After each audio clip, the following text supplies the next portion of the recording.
Ladies and gentlemen, welcome back.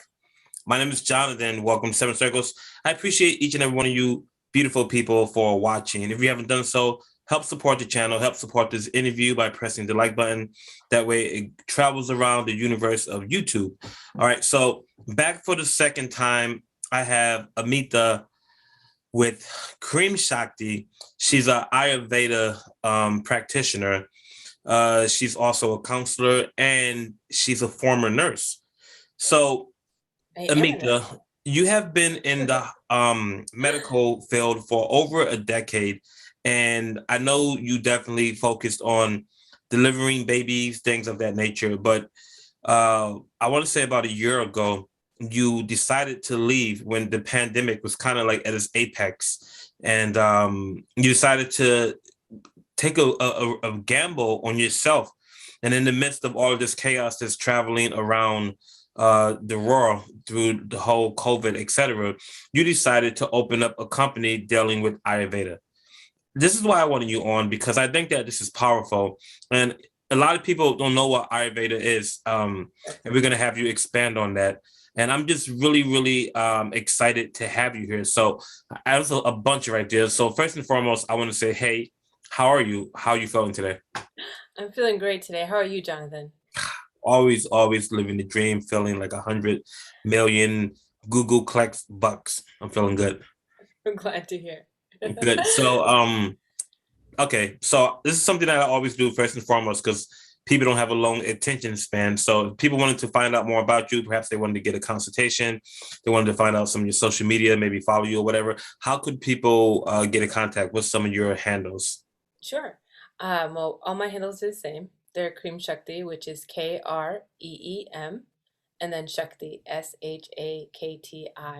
And Cream is actually a beach mantra for the goddess Kali in her transformation stage, and Shakti is the feminine power that holds that. So it's a transformation, is what the name actually means, to help kind of lock that in people's head. So that's my TikTok, that's my Instagram, that's my YouTube. And then I also have a website, which is www.unlockingthejoy.com, where you can find some more Ayurveda tidbits. You can learn more about me and find some ways to contact me as well personally. Or you're going to always send me a direct message through my social media. Unlockingthejoy.com. Yeah. Within Okay, yourself to great. health, which is the new wealth, or always has been the wealth, actually. I like that. So I don't even want to beat around the bush. I kind of want to just hop right into this. Sure. What is Ayurveda? I've heard of it before. I might be a little bit more familiar with it than most people, but I know that the average person walking, just in the society doesn't know anything about what Ayurveda is. So how about you just kind of give me, some of the ins and outs of it? Absolutely. So Ayurveda is more commonly known as a sister science to yoga, but it's a health science. Actually, Ayurveda means literally means life science or life knowledge. So Mm. it's a health science from India from 2 to 3,000 BC. So it's been around a long, long time, and it deals with not just the body, but the mind, body, and spirit.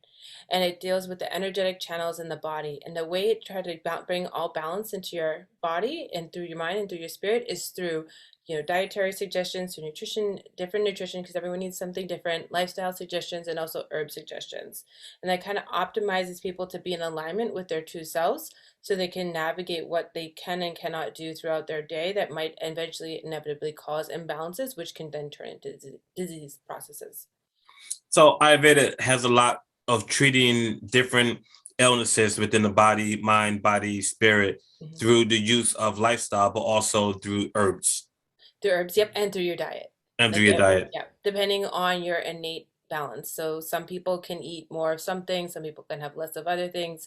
Some people more have put should have more spicy food or could have more spicy food, and there's some people who should probably stay away from spice even though they really like it, just because they can end up causing different imbalances in the body. Now, according to my little bit of knowledge that I know about Ayurveda, there are three types of people. There's a Pitta, there's a Kapha, and there's a Vata. And these pertain to certain elements that are in the world, such as air and fire and earth, etc. Mhm. So I think they call them doshas, DOSA. So expand a little bit, just briefly. I don't want to go too deep into this, but about Sure. the different doshas. Perhaps if somebody's listening and they might wanted to say, "Oh, I'm a pitta, or I'm a pitta kapha, or I'm a pitta kapha kufa kaka kaka. Like, I'm sorry. Like, I'll be like, wow, really? Tell me more. yeah, yeah. I mean, because I was joking because they're not really familiar, but being out here in San Francisco is like a melting pot of black sheeps. So you do kind of hear more about it than you would versus someone who's living maybe in Philadelphia, or somebody who's living in Minnesota. Absolutely. And the beautiful thing about Ayurveda is it's starting to become more widespread and more people are starting to learn about it. And I think it's great because, Ayurveda is an addition to everything else. It really helps bring everything together. It's not a like, and this and or that. It definitely brings value no matter where you're starting from or what school of thought you are from. Yeah. So there are the three doshas, which is actually spelled with an H. So it's Dosha. So if you want to look up a little bit more about them. And there are three doshas that you can know about, which is Vata, which is air, Pitta, which is fire, and Kapha, which is earth. And people can either be a single dosha or they can be a combination of two. And very rarely you get people who are all three. And the really great thing about that is that helps us understand what things that person innately needs throughout their day. Then also what contributes to them is their environment where they live in, so their actual surroundings, through the weather, through their environment such as their work. And then there's different things as well as that happens in people's lives that can affect that dosha and Mhm. can cause that dosha to go in and out of imbalances. And that's where like I come in, and any Ayurvedic practitioner can come in and help acquire getting that person back into balance, staying in balance so that they can be from a place of wellness as they navigate through their life. Okay, cool. And Yeah. this is a ancient, right? This goes back. You said like how many years? 2,500 years back. 2003 to about 2000 3000 BC is where it's Wow, estimated to wow, be that's from. incredible, man. Yeah, All right. right, so now that we kind It's of been got a around. yeah, now that we kind of got a grasp of what Ayurveda is, now we can kind of really start to expand because I find your story so interesting. I mean, these 2 years have literally changed the face of this planet. People look at things differently. There's been information that came out with governments that we like, wow, we experienced BLM, we experienced Donald Trump, we experienced Joe Biden, we experienced war, we experienced you might need identifications. People can't come over to this country unless if they get a certain thing injected inside of them. It's just literally so many things, and I can expand. And everybody's been going through this, so there's really no need for me too. But what I've been getting is that there's been a lot of fear on Hmm. this planet, a lot of fear, and when there's so much fear, fear can literally paralyze the body. It can literally paralyze you to not make a move. Like we will watch these scary shows back in the days, like Freddy Krueger or something, and the person's coming, dun, dun, dun, dun, and we're like, "Why would you run? Why are you just staying there?" The person's like, "Ah!"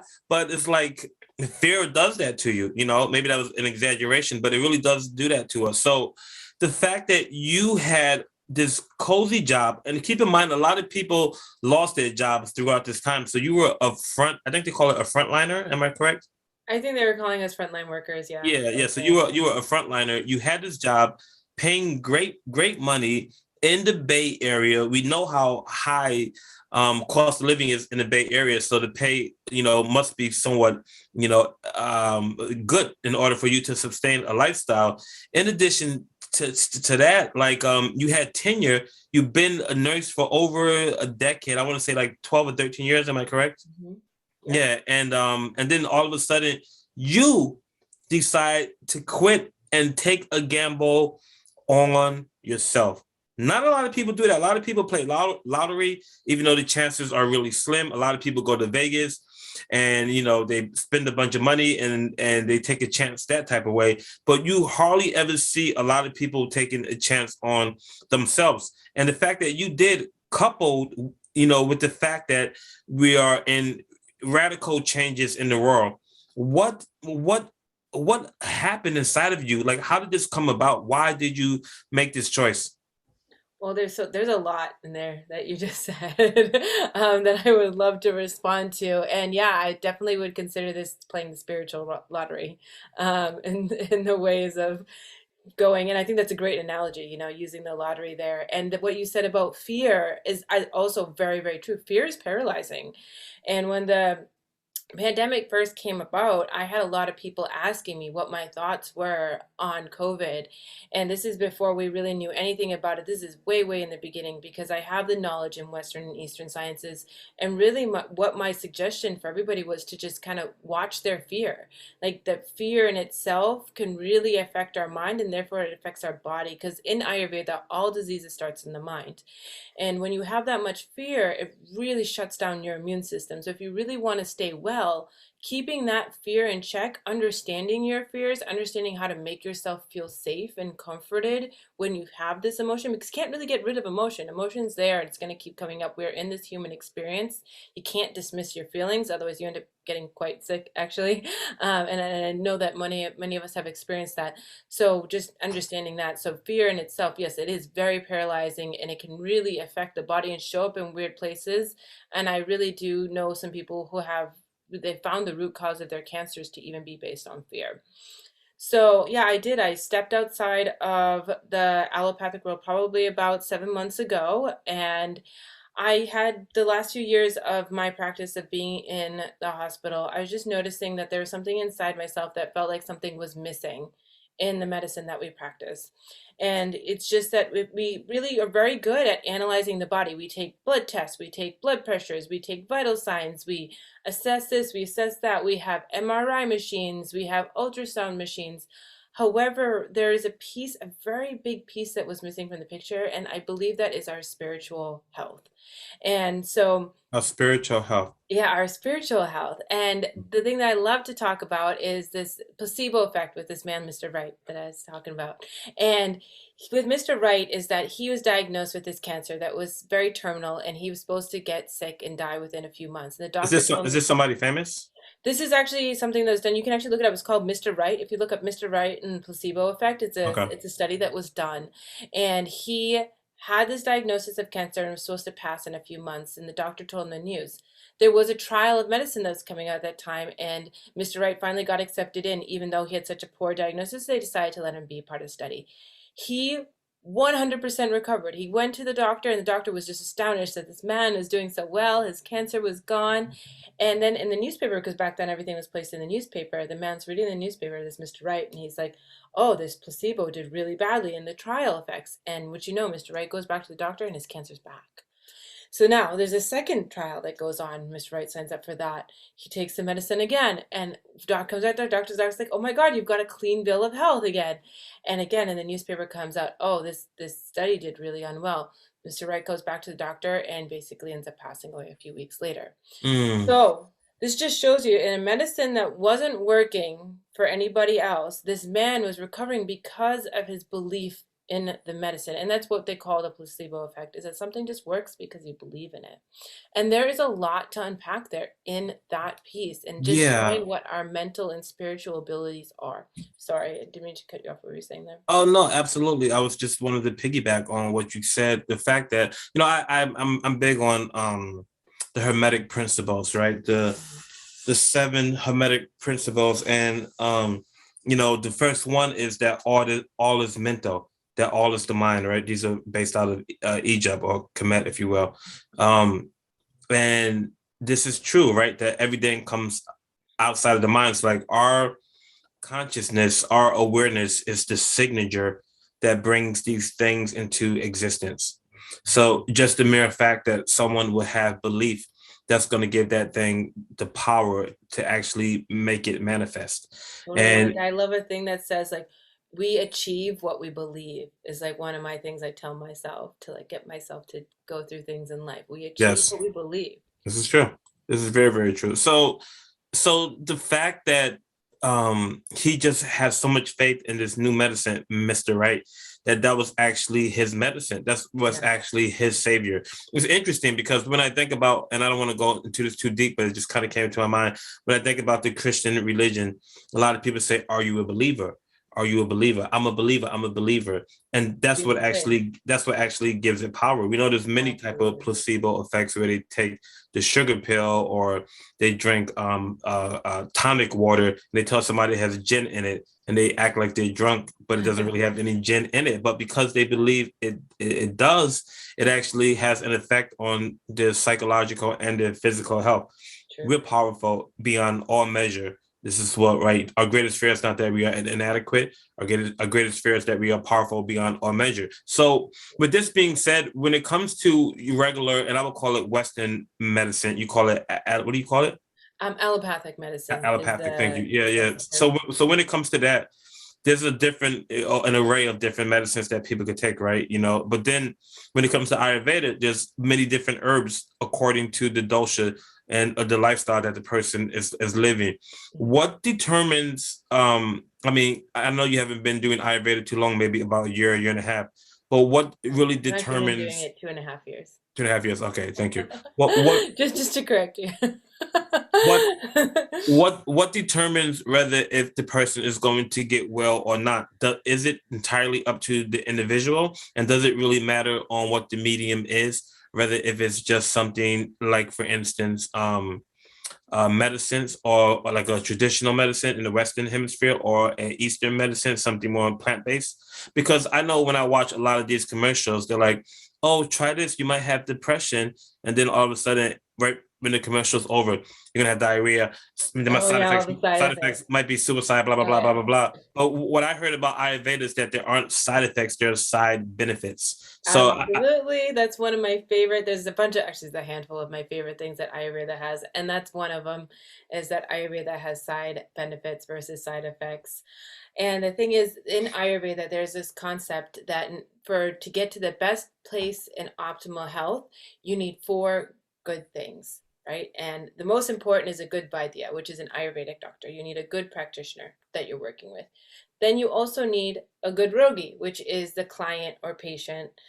You can't technically use the word patient here in the US, so I'm going to say client is what you need. Then there is the dravya, which is the medication, which is the herbs.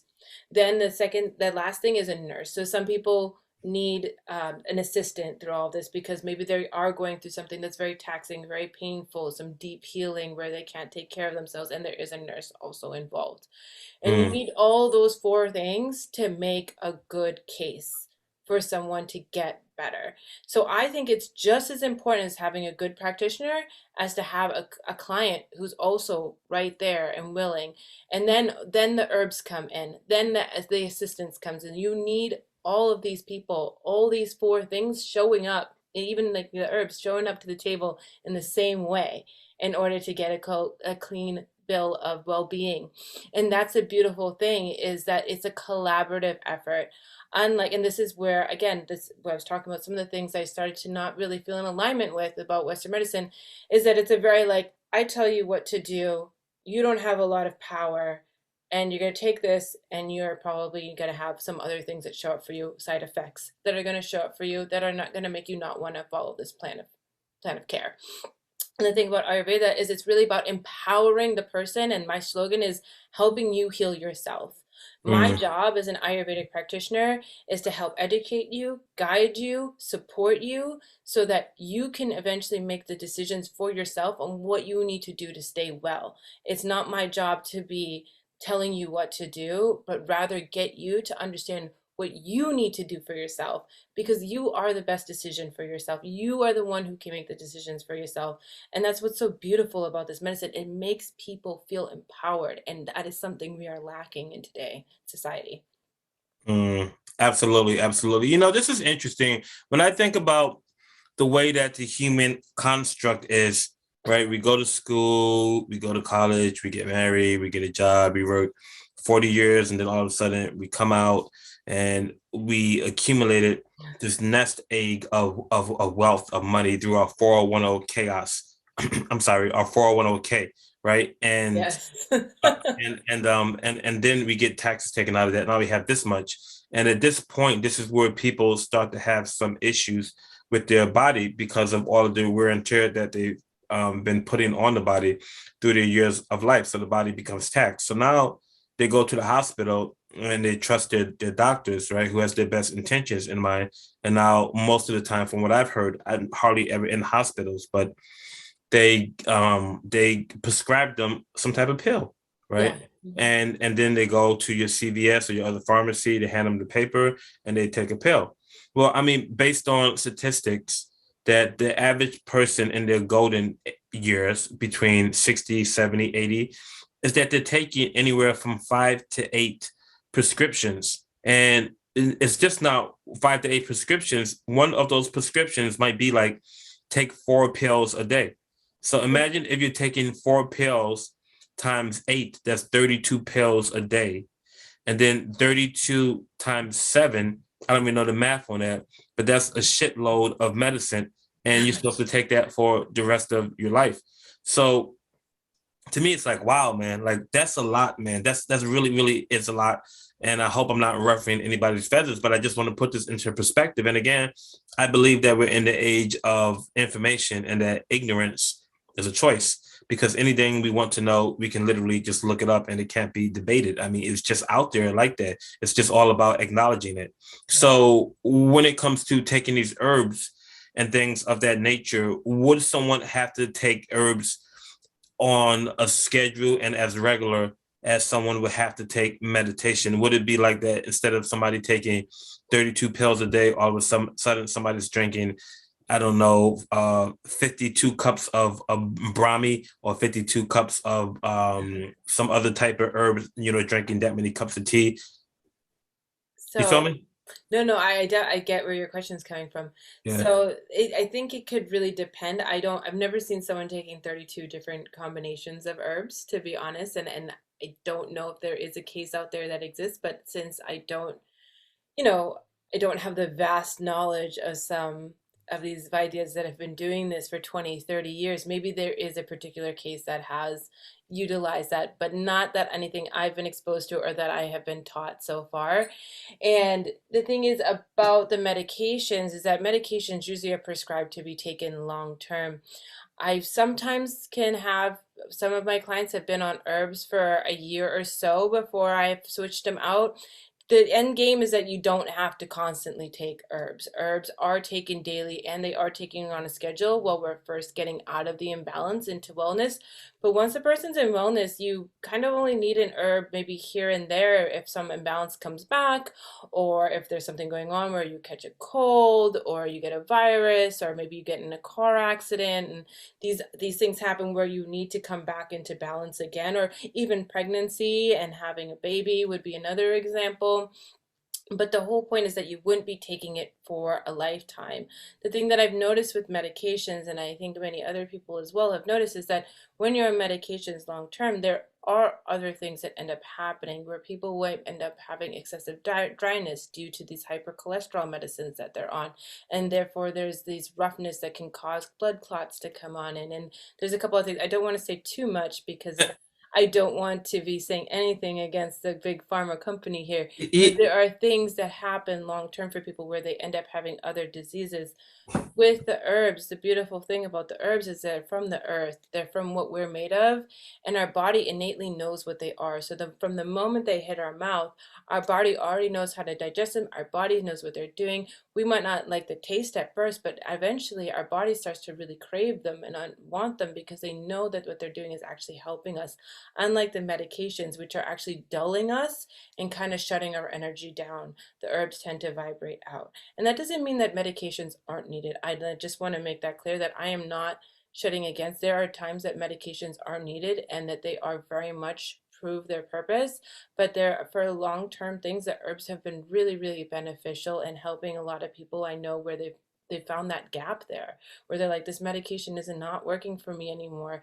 There's something going on, but I know that I haven't fixed the problem yet that's causing me to need this medication. Beautiful. Thank you. Thank Yeah. you for Yeah. clarifying that. And I do want to say also that I was wrong in what I just said. I said 8 to 10. I'm sorry, I said 5 to 10 prescriptions. Uh-huh. It's actually 9 to 13 prescriptions a Wow. year. Wow. I And, did not and know that. I did yeah, not know that. and what's also interesting is that 1/3 of the medications that are taken in the US are taken by elderly people. One third, so 0.33%.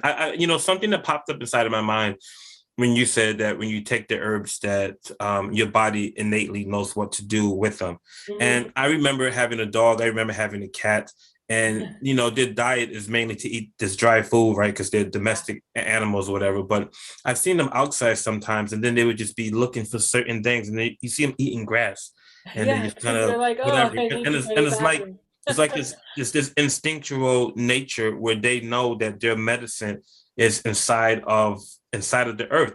You know, there's something called Hippocrates, right? I'm Yeah. sure you know about him. The founder of Western medicine, right? And one of his famous statements was, "Let food be your medicine, Mm, and let medicine be your food."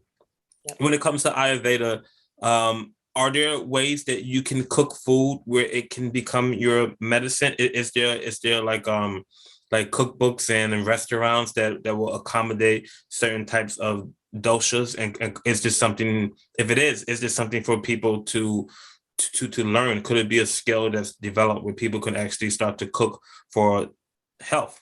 Absolutely, absolutely, and I love that you mentioned that. It's one of my favorite hashtags. Let food be thy medicine. The beautiful thing about it is it's so true. And what we we've heard this slogan before. You are what you eat, and it's actually Right. very true. We become what we eat. We're literally taking it into our body. Our body is changing it into what we need, and that's what's fueling us. And the beautiful thing about Ayurvedic cooking, which I really like, is that you can even have something that maybe isn't the best for your body type, but if you incorporate the right spices and you cook it in a certain way, you can still have that sometimes. Like for instance, like a kapha person, predominantly kapha person, shouldn't eat a lot of potatoes. But if you boil them and then you put Copper was kapha is fire. earth, is Earth. earth. Okay. So potatoes are, heavier in nature, much more earthy in nature. They're that root vegetable. But if Right. you boil them rather than fry them and you add a little bit of spice with the kapha nature, you can have some potatoes. There's not like there's a end all to be all. Like for instance, bitter gourd is one of my favorite things. It's called karela, but it's the bitter gourd. It's a long cylindrical thing with bumps on it. Someone who's a vata person shouldn't really eat that because it's very vata provoking. However, if you cook it with a lot of oil and the correct spices like mustard seed and all these things that are also warming, Vatos then a fire. vata person can have that. So, sorry? Vatos fire. Vata's air, sorry. Oh my gosh. Okay. You're getting it. You're getting it. Hey, you're trying. Wait a That's minute. the thing with Ayurveda too. All you got to do is try. And you'll start to understand it because Ayurveda is actually very simple. And once you start exploring it, at first it takes a moment to get it, but then you get it because it's a very simple science.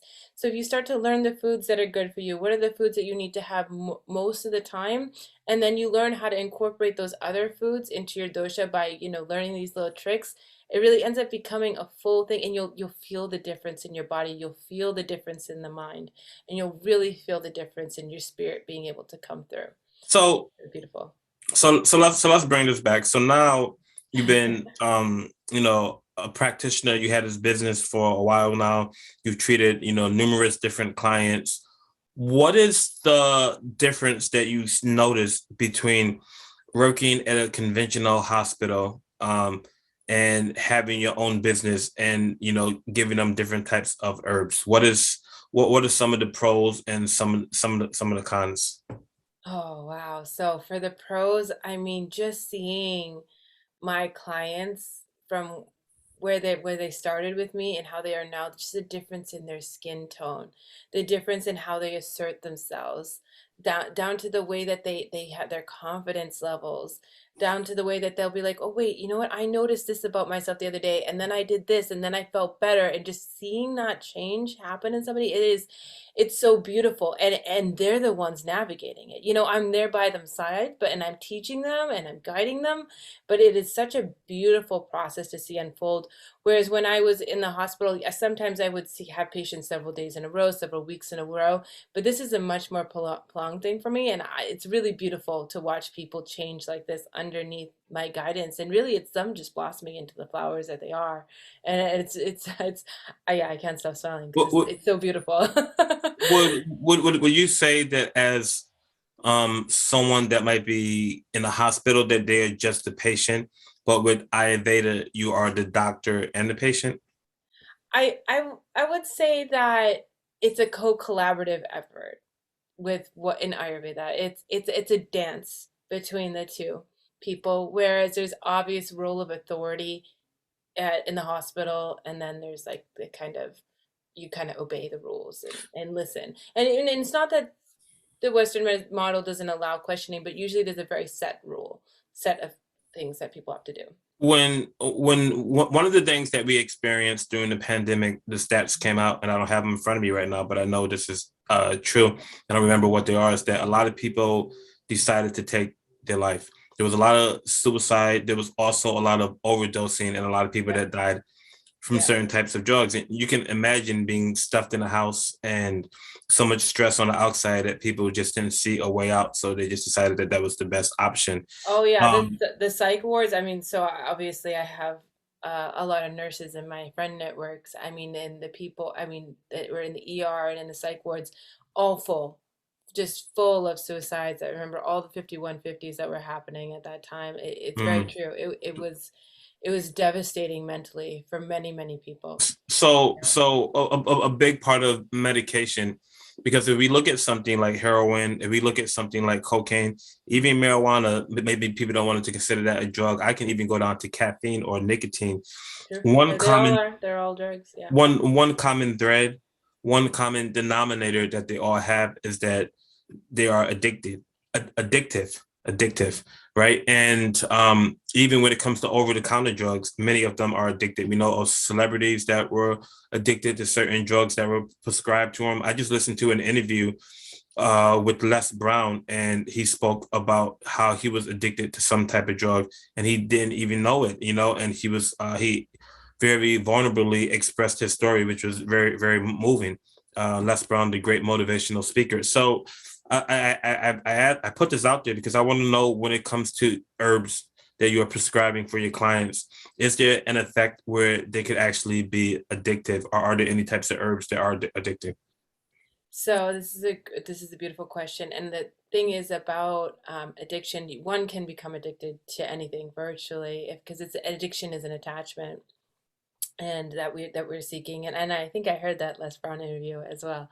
Um, but yeah, so the thing about the herbs is it's much more again from the earth. So like, do you get addicted to a fruit? Do you get addicted to a vegetable? They're ones that you like a lot because your body craves them and they do well for you, Right. but you really don't see that happening. Whereas with the medication, there's a little bit more stuff happening, or with man-made drugs, there tends to be a greater affinity. Now, I can't speak again for everybody and say that people don't get addicted to herbs because, a lot of people call weed an herb. And that does grow from the earth. So, but it does have a psychotropic effect. None of the Ayurvedic herbs, as far as I know, have that psychotropic effect.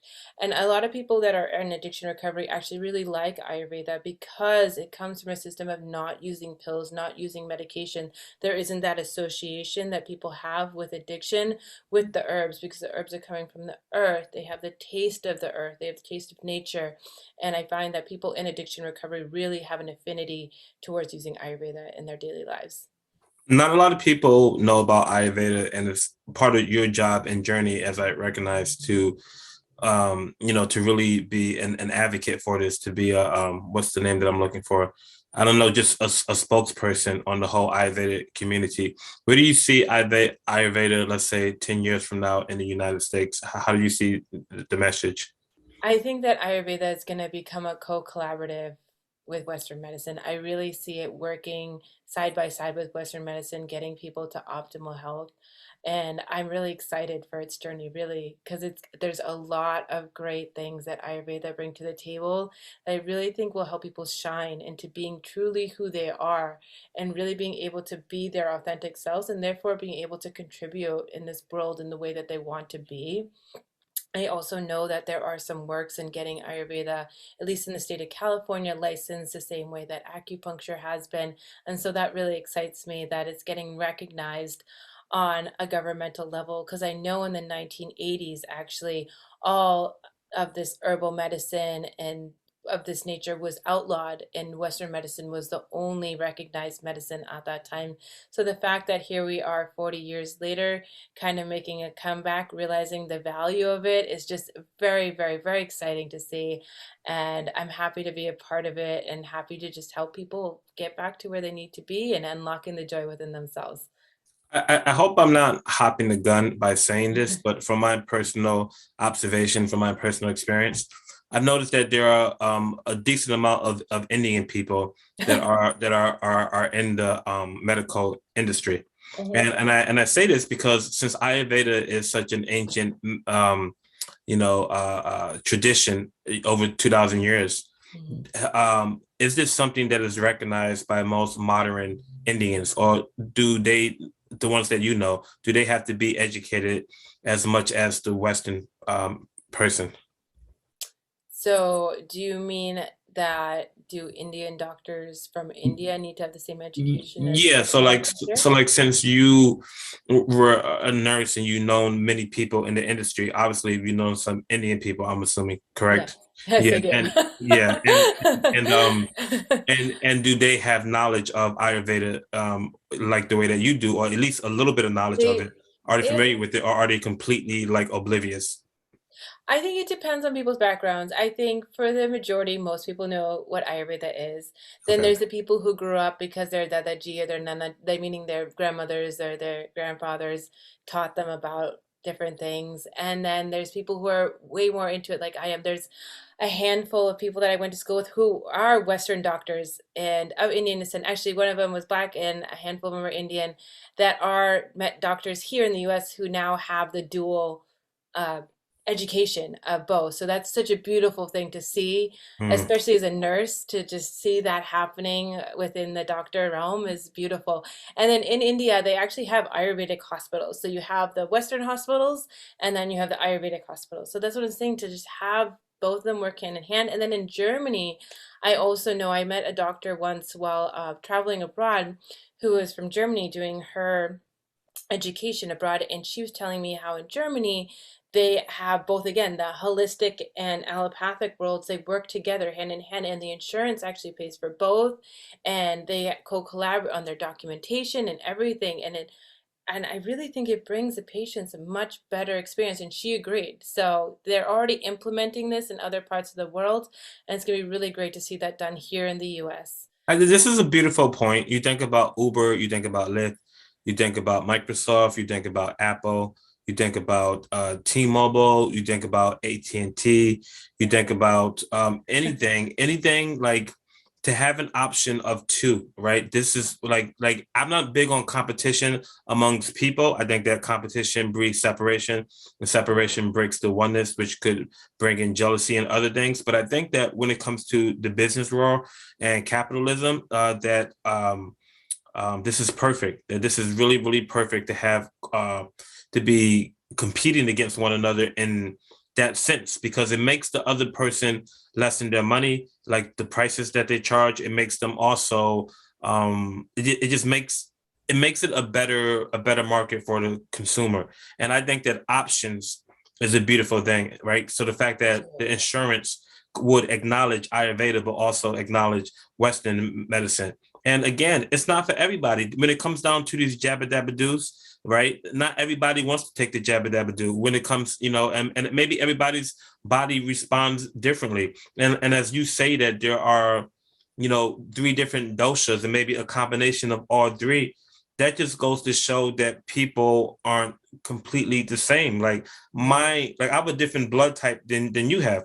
You have a different blood type than someone else has. So there should be many different. You understand what I'm saying? I do, I do. And I think that's a great perspective from the business world. But I want to just add that, as that's good in business, this is a treatment of human beings, and more than it is a business thing. For at least for me, what healthcare means to me and people being well is about human beings.